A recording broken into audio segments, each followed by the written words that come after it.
तर मित्रांनो, आज आपण या व्हिडिओमध्ये मुक्त संचार गोठा पद्धत याविषयी अतिशय सखोल अशी माहिती त्या ठिकाणी घेणार आहोत, जेणेकरून मुक्त संचार गोठ्याविषयी असणाऱ्या तुमच्या मनातील शंका त्या ठिकाणी पूर्णपणे संपून जातील आणि तुम्हाला योग्य ते मार्गदर्शन त्या ठिकाणी मिळून जाईल। तर मित्रांनो, सगळ्यात आधी आपण मुक्त संचार गोठा म्हणजे काय असतो, तो कोणी करायला पाहिजे, कमीत कमी किती जनावरं त्या ठिकाणी पाहिजे, कुठल्या जनावरांसाठी तो योग्य आहे, कुठल्या परिस्थितीमध्ये तो योग्य आहे, खर्च किती लागतो, जागा किती लागते, तर अशा सर्व गोष्टी आपण या ठिकाणी बघणार आहोत। तर मित्रांनो, पहिल्या सगळ्यात महत्त्वाची गोष्ट म्हणजे मुक्त संचार गोठा म्हणजे काय।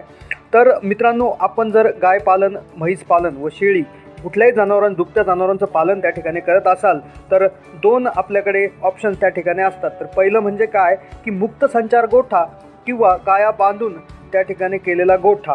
तर यातला मुक्त संचार गोठा म्हणजे काय की यामध्ये गायींना गोठ्यामध्ये बांधले जात नाही। दुसरी गोष्ट, यांना एक मोठं कंपाऊंड करून त्यामध्ये मोकळी जागा त्या ठिकाणी असते आणि त्यामध्ये त्यांना फिरायला मोकळी त्या ठिकाणी दिलेली असते। त्यानंतर त्यांच्या चाऱ्यांची व पाणी पिण्याची व्यवस्था तिथेच त्या मोकळ्या जागेमध्ये त्याची व्यवस्था, एकंदरीत गायांना मुक्त असं वातावरण त्या ठिकाणी केलेलं असतं। ते त्यांचा आहार पाहिजे त्यावेळी घेऊ शकतात, पाहिजे त्यावेळी पाणी पिऊ शकतात आणि पाहिजे त्या ठिकाणी जाऊन ते बसू शकतात। तर मित्रांनो, मुक्त संचार गोठा आपल्याला करण्यासाठी आपल्याकडे प्रामुख्याने 3 गोष्टी उपलब्ध पाहिजेत। त्यातली पहिली आणि महत्त्वाची गोष्ट म्हणजे मोकळी जागा, दुसरी गोष्ट म्हणजे तारेचं किंवा भिंतीचं कंपाऊंड आणि तिसरी गोष्ट म्हणजे शेड व त्याचबरोबर चारा खाण्यासाठी गव्हाण आणि पाण्याचा हौद। तर या 3 गोष्टी मुक्त संचार गोठ्यासाठी अति आवश्यक आहेत। तर यातली पहिली गोष्ट म्हणजे मोकळी जागा। तर मित्रांनो, एका जनावरासाठी, एका गायीसाठी किंवा म्हशीसाठी मुक्त संचार गोठ्याला एका गायीला 200 चौरस मीटर इतकी जागा त्या ठिकाणी मुक्त फिरायला लागत असते। म्हणजेच एका गुंठ्यामध्ये आपण 5 ते 6 गायी किंवा म्हशीसाठी मुक्त संचार गोठा एकदम व्यवस्थितपणे त्या ठिकाणी तयार करू शकतो। तर मित्रांनो, खर्चाची जर बाब बघितली तर आपण मुक्त संचार गोठा त्यामध्ये मेन खर्च म्हणजे काय की कंपाऊंडला लागलेला खर्च, दुसरी गोष्ट शेडसाठी लागलेला खर्च आणि तिसरी गोष्ट गव्हाण आणि हौदासाठी लागणारा खर्च। या 3 गोष्टी साठी खर्च लागतो।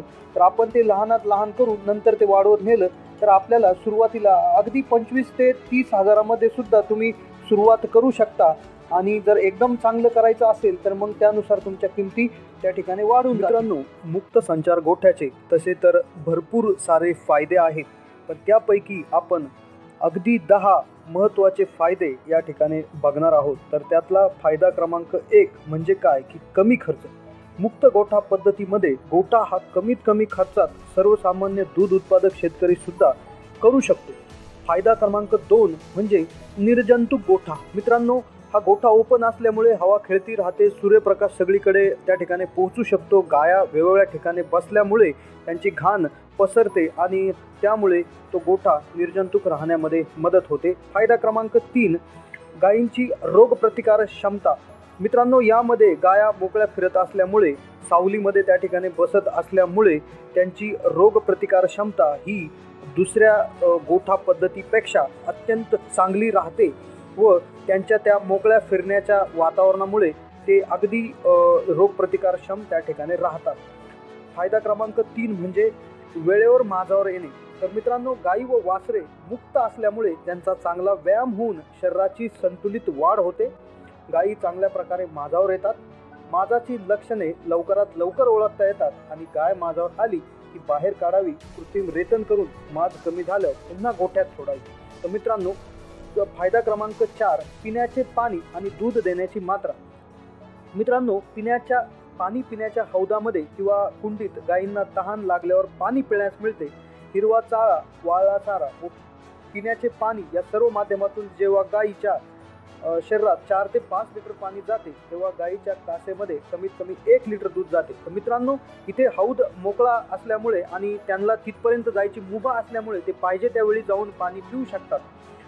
त्यानंतर दुसरा फायदा म्हणजे खरारा। तर मित्रांनो, गायी या आपलं शरीर कसल्या तरी खरबुड्या गोष्टीला घासत असतात। तर मित्रांनो, इथे तुम्ही एखादा पोल लावून त्याच्यावर अशी काठ्या वगैरे गुंडाळून तुम्ही ते तिथे उपलब्ध करून देऊ शकता, जेणेकरून गाय फिरता फिरता त्यांचं शरीर त्या ठिकाणी घासू शकतात। त्यानंतर पुढील फायदा म्हणजे शेण आणि मेंटेनन्स. तर मित्रांनो, पारंपरिक गोठ्यामध्ये आपण शेतकरी 2 ते 3 वेळा शेण उचलत असतो. त्याबरोबर 3 ते 4 वेळा गाया बदलून बांधत असतो. तर मित्रांनो, इथे गाया वेगवेगळ्या ठिकाणी जाऊन त्यांचं शेण टाकतात, गोमूत्र टाकतात आणि दिवसेंदिवस ते शेण तसंच पडून राहून त्याची पावडर तयार होते आणि त्याच्यावर प्रक्रिया होऊन त्याचं व्यवस्थित असं शेणखत तयार होतं. तर मुख्यत्वे इथे होतं काय की तुम्हाला शेण वेळोवेळी उचलायची या ठिकाणी गरज नाही आणि त्यामुळे हा मजुरीचा त्या ठिकाणी फायदा होतो. त्यानंतर पुढचा फायदा म्हणजे मजुरी खर्च.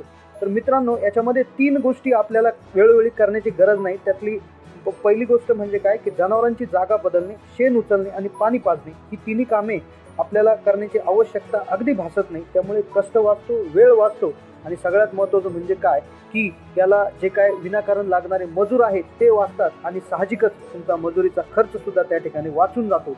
पुढचा फायदा म्हणजे गायींचे संरक्षण. मित्रांनो, कुंपण केलेले असल्यामुळे कुठल्या प्रकारचे हिंस्र श्वापदं जसं की बिबट्या, वाघ, सिंह असे काही कुत्रे मध्ये येऊ शकत नाही आणि त्यामुळे गायींचं योग्य प्रकारे संरक्षण त्यामुळे होत असतं. त्याच्यानंतर शेवटचा आणि अगदी महत्त्वाचा फायदा म्हणजे निरोगी गायी. तर मित्रांनो, आपल्याला सुद्धा जर आपण एखाद्या व्यक्तीला जर आपण बांधून ठेवलं एखाद्या रूममध्ये, तर तुम्ही साहजिकच पाहू शकता की त्याला व्यवस्थित खायला जरी दिलं तरी तो आजारी पडू शकतो, कारण की त्याला कुठल्या प्रकारच्या मुक्त संचाराची मुभा नसल्यामुळे. तर तसंच गायींच्या बाबतीत काहीसं होत असतं की त्यांना जर आपण एकाच ठिकाणी बांधून ठेवलं तर त्यामुळे त्यांना मानसिक ताण येऊन शारीरिक हालचाल नसल्यामुळे त्या आजारी पडायला सुरुवात होतात आणि मस्टायटिस सारखा सुद्धा आजार त्या ठिकाणी त्यांना होऊन जातो.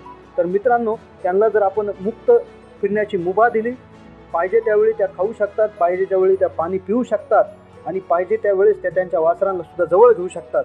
तर मित्रांनो, यामुळे अगदीच त्या गायी आनंदी आणि त्या आनंदी राहिल्यामुळे त्या अगदीच निरोगी सुद्धा राहतो. मुक्त संचार गोठा आणि त्याचे इतके सारे फायदे असतात, त्यामुळे बरेचसा आपला आर्थिक फायदा होत असतो. मित्रांनो, जरूर तुम्ही मुक्त संचार गोठ्याचा पर्याय त्या ठिकाणी त्याचा अवलंब नक्की करावा. मित्रांनो, हा व्हिडिओ इथे संपलेला आहे. तुम्हाला या व्हिडिओबद्दल काय वाटतं मला नक्कीच कमेंटच्या माध्यमातून कळवा आणि सगळ्यात महत्त्वाची गोष्ट म्हणजे या चॅनलला सबस्क्राईब करून शेजारी बेलचं बटन दाबा, जेणेकरून मित्रांनो तुम्ही कधीच या चॅनलचे व्हिडिओ